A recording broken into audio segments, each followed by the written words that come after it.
Na maandamano dhidi ya kupanda kwa bei ya mafuta yamezuka katika miji kadhaa nchini Kenya siku ya jana, huku athari mbaya za vita vya Marekani na Israel dhidi ya Iran zikiendelea kuhisika dunia kote.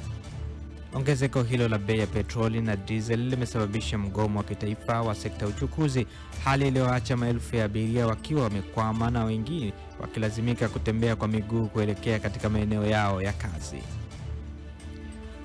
Muungano wa sekta ya uchukuzi Kenya ulitangaza Jumapili kuwa magari yote yatasitisha huduma kuanzia saa 6 usiku wa kuamkia Jumatatu kama ishara ya kupinga ongezeko la hivi sasa la bei za mafuta.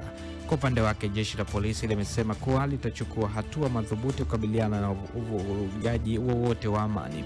Mamlaka ya usimamizi wa nishati na petroli ya Kenya EPRA wiki iliyopita ilipandisha bei ya rejareja ya mafuta kwa asilimia 23.5, hatua iliyofuatiwa ongezeko jingine la asilimia 24.2 mwezi uliopita.